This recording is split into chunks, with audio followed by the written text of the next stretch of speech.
தமிழ்நாட்டில் நடைபெறும் மக்களவை தேர்தலுடன் கன்னியாகுமரி மாவட்டத்தில் உள்ள விளவங்கோடு சட்டமன்ற தொகுதிக்கும் இடைத்தேர்தல் நடைபெறுகிறது.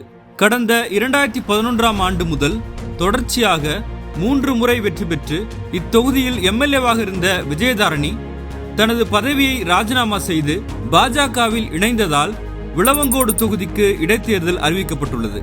இந்த தேர்தலில் விளவங்கோடு தொகுதியில் திமுக கூட்டணியில் காங்கிரஸ் கட்சியின் சார்பில் தாரகை கத்பட் வேட்பாளராக களமிறங்கியுள்ளார்.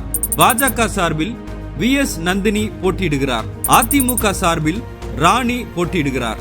நாம் தமிழர் கட்சி சார்பில் ஜெமினி போட்டியிடுகிறார். 4 முனை போட்டி நிலவும் விளவங்கோடு சட்டமன்ற இடைத்தேர்தலில் மக்களின் வாக்குகள் யாருக்கு, களத்தின் நிலவரம் என்ன என்பதை நேரடியாக அறிந்து கொள்ள இது பற்றிய கருத்து கணிப்பை முன்னெடுத்தது மின்னம்பலம். உங்கள் மனதை வென்ற வேட்பாளர் யார் என்ற கேள்வியினை பரவலாக விளவங்கோடு சட்டமன்ற தொகுதி மக்களிடம் முன்வைத்தோம். இத்தொகுதிக்கு உட்பட்ட பகுதிகளில் நடத்தப்பட்ட கருத்து கணிப்பின் அடிப்படையில் காங்கிரஸ் வேட்பாளர் தாரகை கத்பட் 45% வாக்குகளை பெற்று விளவங்கோடு தொகுதியில் முன்னிலையில் நிற்கிறார். பாஜக வேட்பாளர் நந்தினி 33% வாக்குகளை பெற்று 2ஆம் இடம் பிடிப்பார் என்றும், அதிமுக வேட்பாளர் ராணி 13% வாக்குகளை பெறுவார் என்றும், நாம் தமிழர் கட்சி வேட்பாளர் ஜெமினி 7% வாக்குகளை பெறுவார் என்றும் முடிவுகள் கிடைத்துள்ளன. 1% பேர் சுயேட்சைக்கும் 1% பேர் கருத்து எதுவும் இல்லை என்றும் தெரிவித்துள்ளனர்.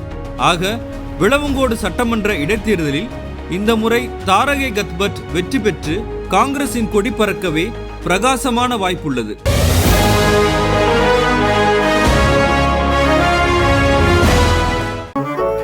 மின்னம்பலம்.com தமிழின் முதல் மொபைல் பத்திரிகை.